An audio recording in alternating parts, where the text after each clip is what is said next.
You are listening to 600 Second Saga. Today's feature is The Feed by Andrew Milne. The gravel path gave way to cracked and neglected tarmac beneath Philip's boots. His route was leading him through another ghost town that might have once been home to 700 people or so. It was in an attractive location, hugging the shore of a saltwater loch. It probably had been a destination for tourists and retirees once.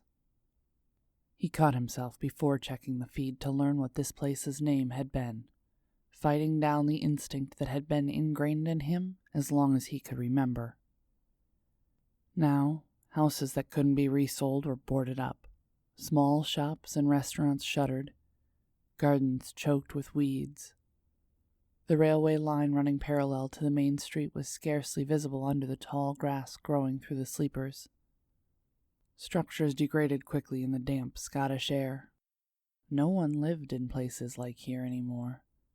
The isolation and the surrounding hills made access to the feed unreliable, which was death to any business that wanted to compete in today's marketplace. And who would want to live someplace where their connection could be severed without warning? Most would rather be homeless. He wondered about the state of his inbox, which was most likely filling up with increasingly panicked messages from his friends and family. He steadfastly refused the temptation to check, the login icon twinkling in the corner of his ocular overlay. He was already past the point of no return. His bank had already declared him persona non grata, and his personal rating was in the gutter. 2 straight weeks of silence on the feed were enough to declare him a social liability. He had made sure that no one would willingly employ him, lend to him, or insure him for a very long time. He reached the far side of town and began climbing again, back up into the hills. The day was overcast, but warm for this time of year. He focused on the feel of the breeze on his skin, on the smell of the moss, trying to forget his burning calves and chafing thighs. He must be close now, he thought. Judging from the disused road signs and trail markers he had passed, this must be Glen Loyne. For the 100th time, he cursed himself for neglecting to bring a paper map.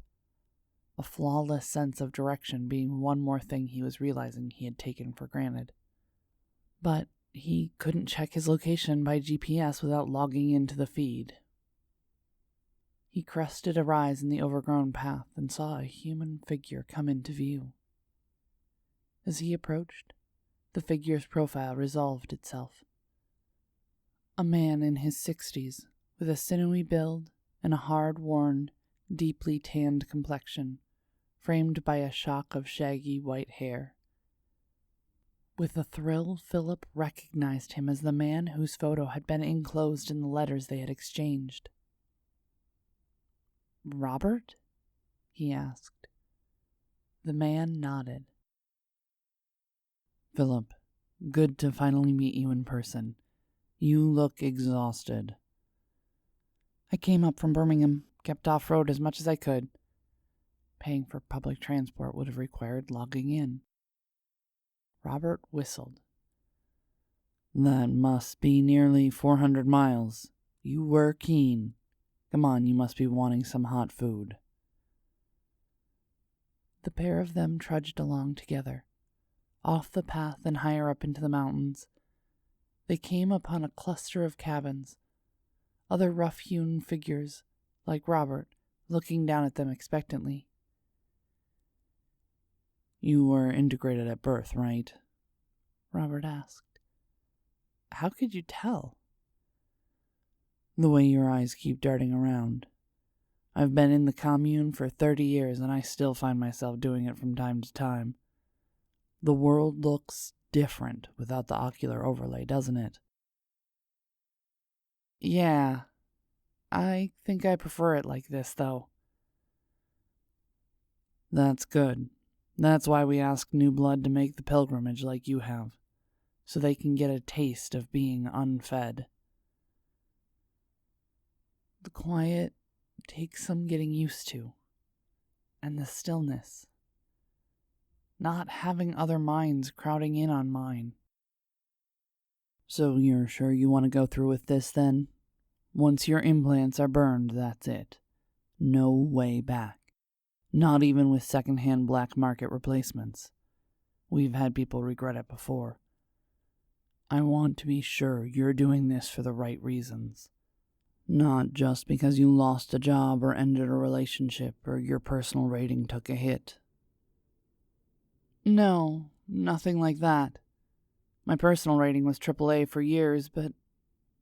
Philip grasped for words, without the aid of the Feed's thesaurus. It's just so... tiring. All of it, every waking minute. I just want some peace inside my own brain. That's all I needed to hear. Robert produced a bottle of rubbing alcohol and a wicked-looking implement from his jacket pocket. A homemade burner by the look of it. The procedure was simple enough, and Robert performed it with a practiced hand. A quick pinprick in the nape of the neck, and a sudden flare of pain behind the eyes, like a bad hangover. The login icon winked out in the corner of his vision. He turned, and Robert shook his hand, smiling widely. "Welcome to the fold, Philip," he pronounced, and the hills rang with the commune's applause. This was The Feed by Andrew Milne. Andrew Milne is a lifelong sci-fi fan and chronic daydreamer. He graduated from the University of Dundee in 2012 and now lives and works in Edinburgh, where he currently spends his off hours slowly but surely working on his first novel. He also comprises one half of the Two Friends Watch film review podcast. Find him on Facebook or the Two Friends Watch podcast. Check our show notes for links. Music is provided by Mads. Learn more about 600 Second Saga, our authors, how to submit your flash fiction, and how to support the podcast in the show notes. This has been Mariah Avix and 600 Second Saga.